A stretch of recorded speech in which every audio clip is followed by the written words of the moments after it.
Okay, so welcome to the breakdown of chapter 4 of Tom Bower's book Betrayal, where I deep dive into not just what's being said, but reading between the lines, because I do believe there are some little nuggets that perhaps some people have missed. And due to my experience working as a psychotherapist, for a long time, I've learned how to sort of understand wording and how things can be said without being said.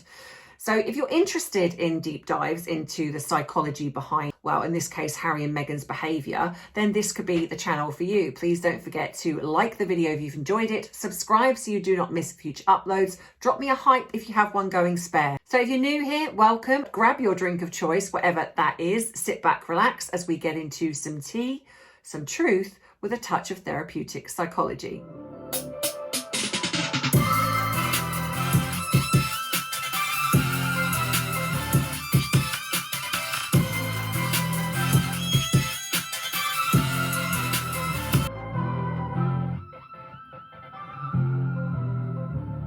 So I am going to be doing all of these chapters alongside everything else because I have an operation coming up in a couple of weeks.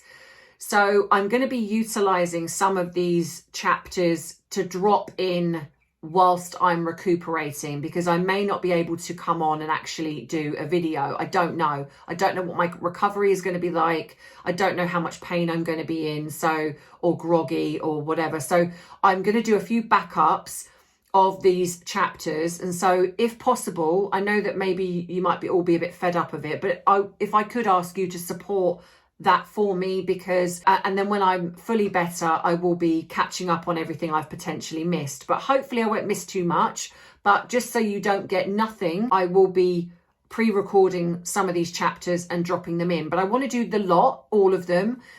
And I'm going to just space them out and do those alongside all of the other things that come up in regards to Harry and Meghan. Obviously, I will be focusing on the Australia tour when that comes up, because I'm sure that there'll be a lot to talk about. So this is chapter 4. If you haven't seen the other ones, go to the, I think it's under the playlist Royal Books, and you will see chapter 1, 2 and 3 already uploaded there. So chapter 4 is called William and Harry. So I think we can guess what that's about. Right, so right off the bat, it says that Harry enjoyed a good relationship with his brother and Catherine before Meghan. When they first met, things seemed to be fine still. Yeah, everything was great in the beginning. And then it goes into like how they met, how obviously Harry met Meghan, which we've touched on a bit before. And it talks about how he was kind of wounded from his mother's death, which I do think he was, but I don't think he was as much as what he sort of makes out he is now. Okay, so he's not, starts off by not painting the late Queen in a very good light. Talks about the fact that she sort of ignored Harry's plight of being the spare, and that she perhaps should have known better given how Margaret felt. I don't know. I mean, look, I don't know. I wasn't there, but going from kind of how I know people, I mean, yes, the Queen was aloof, but I also feel that she probably didn't see it. I mean, you've got to look at the fact that Harry was off partying, going to Vegas, getting drunk, doing crazy stuff. And perhaps she just wasn't clued up in the way of mental health to some degree to see that maybe there were some issues there. And I would imagine that they're probably... Harry's not the sort of person that would just come and be like, hi granny, I've got some issues. It's like, it just kind of feels to me that they probably did focus on William a lot more because of the fact that he's a future king. I get that. And I imagine that for Harry's, to some degree, he had the best of both worlds. He didn't have all of the conformity of you're going to be a future king, so you've really got to knuckle down and behave yourself now. And he had all the trappings of all what royal life gave him. Hobnobbing with the rich and the famous and the A-listers and the partying and the freedom to do all of that. I don't know, it kind of smacks a little bit of victimhood to me, because it's a bit like, it didn't feel like it was a problem until it was a problem when he needed it to be a problem. And that's just kind of what I'm feeling. So it seems that they really did put a lot of effort into showing William the ropes. It's like, it wasn't just about what went on in royal life. It was like he was, as he got older, he was not meetings, but he was around like government officials sometimes, see how it was. It's like he saw government papers.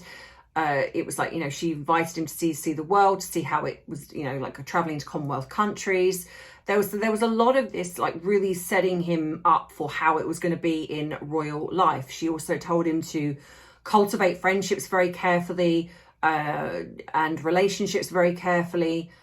So, you know, especially over a long period of time, which now makes sense why William was so worried about Harry, given how quickly this moved with him and Meghan.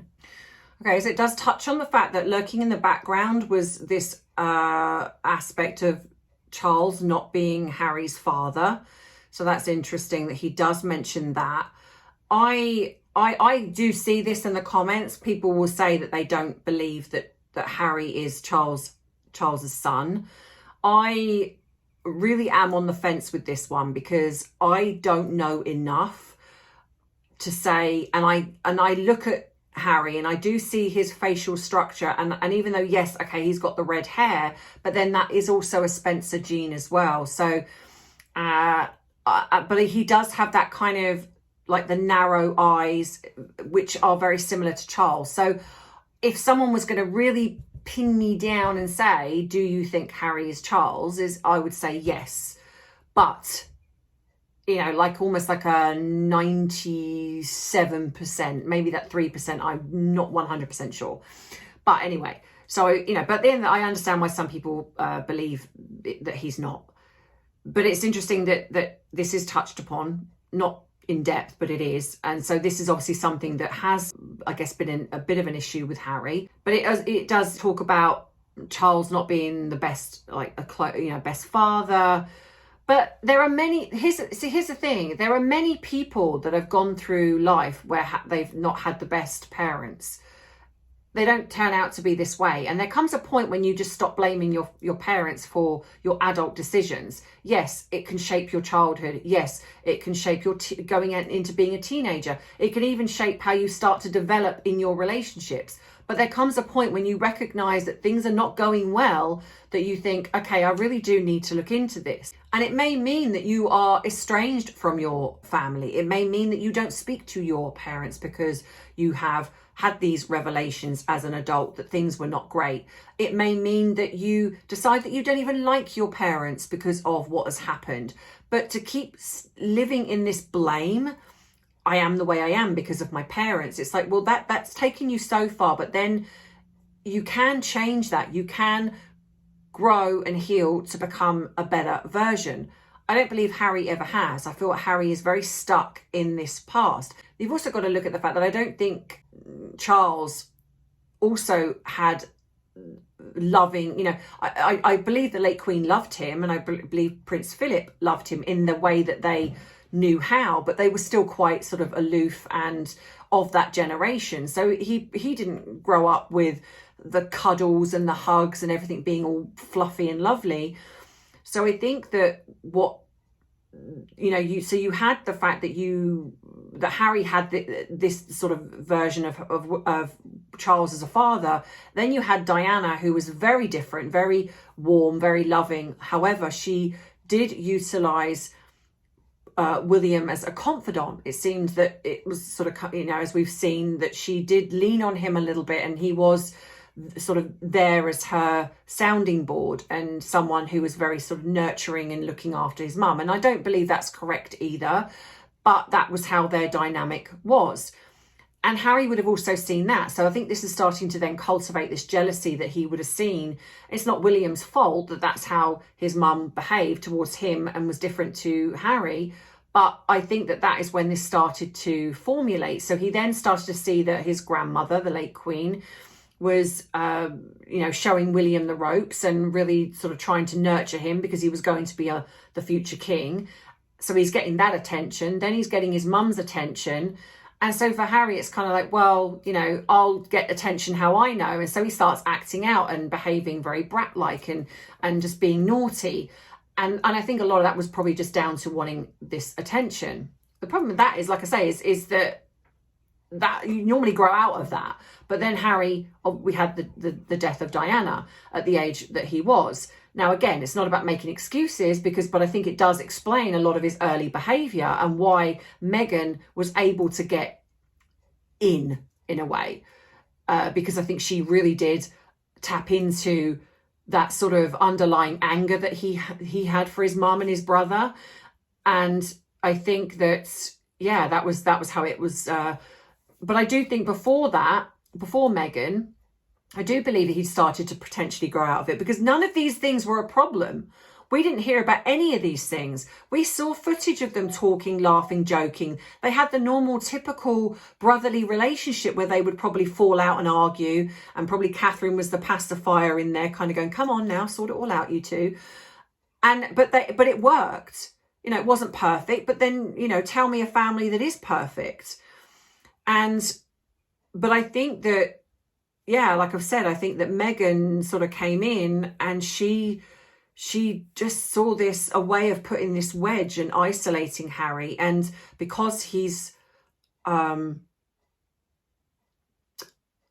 say not the weak, is not maybe it is weak, I don't know, but he just didn't stand up to her in the beginning, I don't believe. And I think he saw her as somebody initially who was like a team player that was going to be part of this, and they were going to be the Fab Four, but she had different ideas. And I think she just slowly manipulated and cultivated that, and fed into the jealousy, fed into the anger that he had, and just, yeah, she just sewed that web.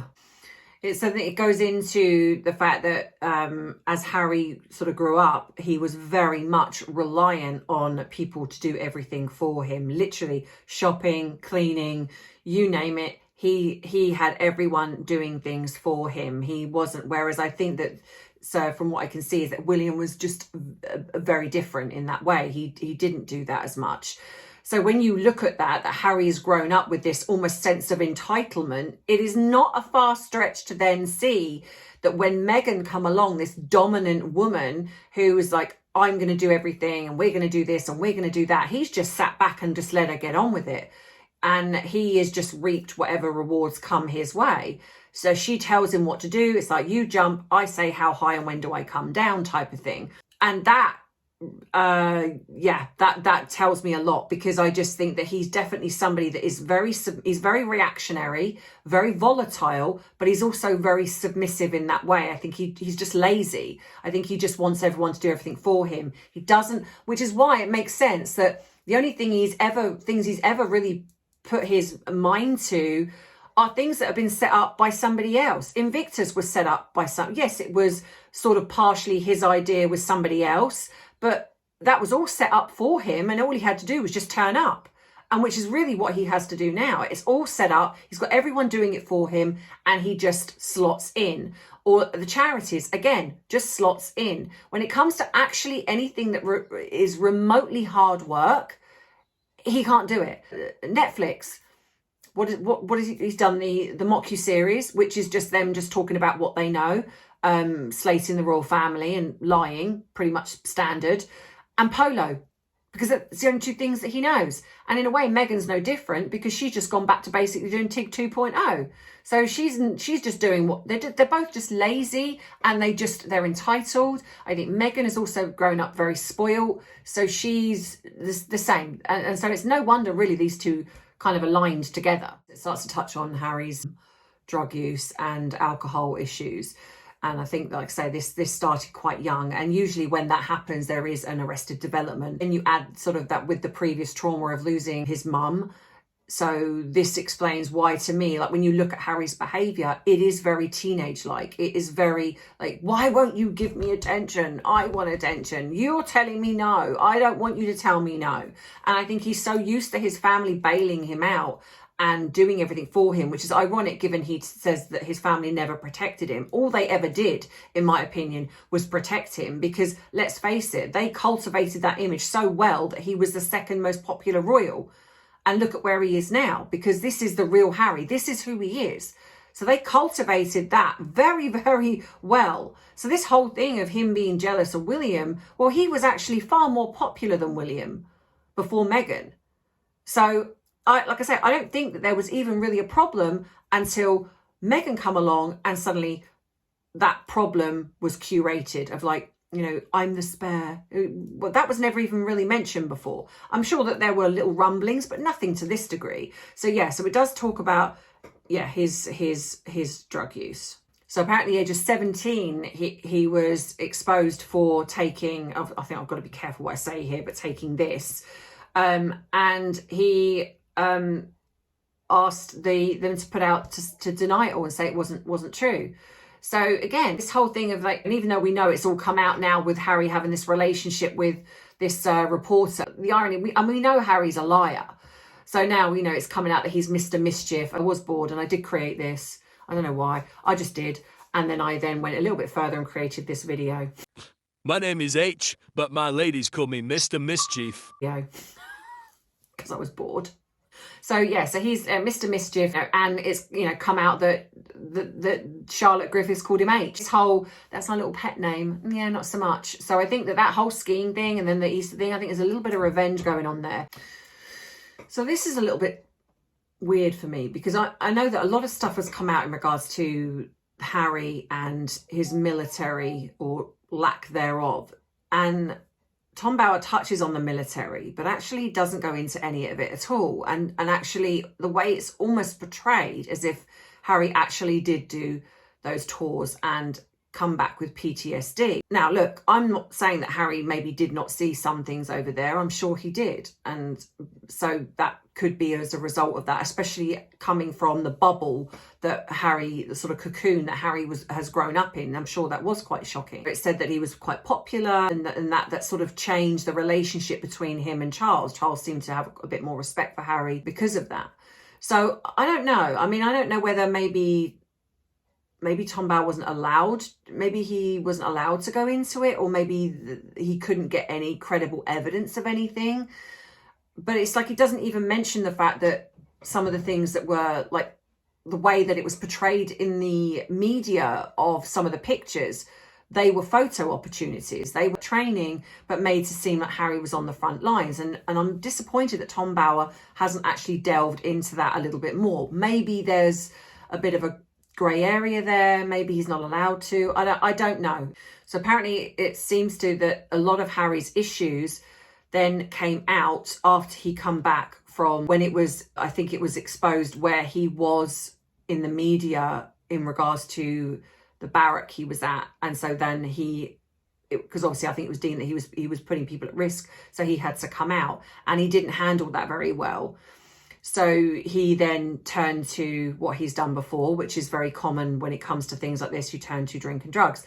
And so this is apparently when he then looked into therapy for the first time. But interesting, around this time, he also states that William was a huge support to him, that William was the one that was saying, come on, this is not right. This is, you're not good. You need to get some support and help here. And in Harry's own words, saying that William was like a savior, it's like a huge support. But then interesting, that was completely, whitewashed later. And it was Meghan was the huge support. It was Meghan that got him help, not his brother. And that's when they then, so in 2016, and this is obviously just before he met Meghan, that's when they formed Heads Together, which was about mental health. And we all remember that video that come out, the three of them sitting around talking, which was just so wonderful. And they just looked so close. And I wonder if they had this real connection there with that. And I wonder if if anything else, it did maybe change Harry for the better in that moment. And it's such a shame because, in my opinion, if he hadn't have met Meghan, there is every chance that would have continued, that he would have continued working on Heads Together, working with William and Catherine. And I've said before that I think because Harry's quite malleable, he sort of changes to who he's around. So when he's around good people, he comes across as a nicer person. And I think that side of him comes out. When he's not and he's miserable and unhappy, that not very nice side of him comes out. So, I mean, we've come to the end of this one now. It sort of then comes into that this is when he met Meghan.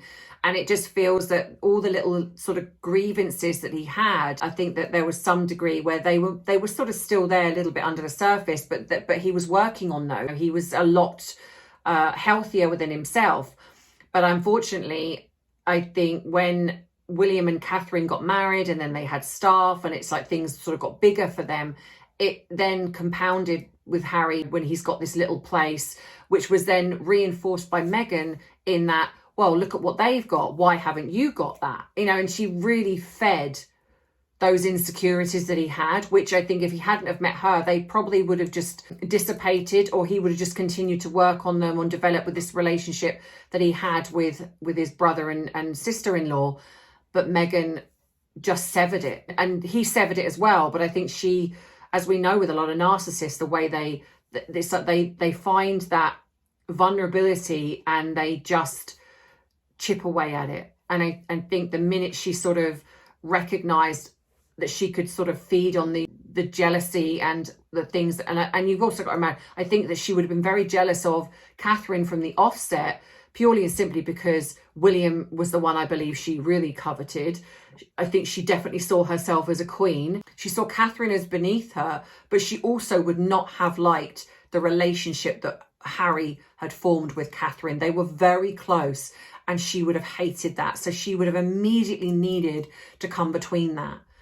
And yeah, so let me know what you think in the comments. Do you know, what are your thoughts on this? I can understand why some people are disappointed with this book. Like I say, there are some nuggets that I have already found that I think, oh, okay, that's something. But yeah, there's at the moment no great revelation. And from what I've heard from people, there isn't any. But I will continue because I do think that it's important to analyze it. And, you know, like I say, I think there might be some things that I've picked up on that other people may have missed. I don't know. But yeah, let me know what you think in the comments. Also, don't forget to please like and subscribe. And again, everything in the description box below is all of the other platforms I'm on. If you want to write to me as well, my PO box is here. I do miss getting, I think I keep forgetting to put my PO box up. And so I'm not sort of getting the letters that I used to get. I used to get so many letters from you guys, and cards and postcards. And I think I just, because I keep forgetting to put my postal box up here, I just don't get them as much anymore. And I do miss that. I keep them all, and I often go through them. Whenever sometimes I get a moment when I think, oh, I just really, I don't know about the channel. Maybe, you know, oh, I remember, and I just go through them all, and I see the things that people used to write to me. Weirdly, I used to get things more in the beginning when I very first started than I do now. Maybe it was because it was more personable. I don't know. You know, maybe you can give me your thoughts on that.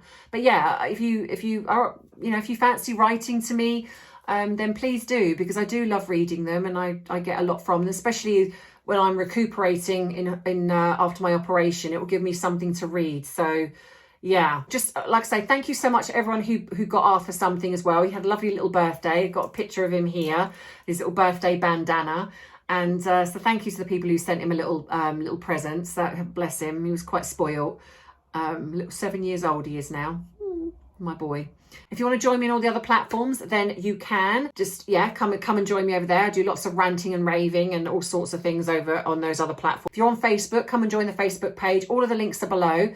Come across to Patreon. If you want to join the podcast, drop me an email, because I'm trying to get some people together to start the podcast that will be going up on Patreon.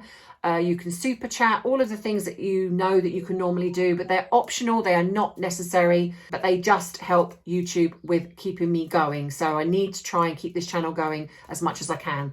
Bite-sized tea as well. If you want body language videos, debates, go across there, because they are going to be going on over there. And yeah, so as always, I will see you in the next video. And you know that I love you, I appreciate you, but most of all, I respect you. Take care. Bye-bye. Mwah.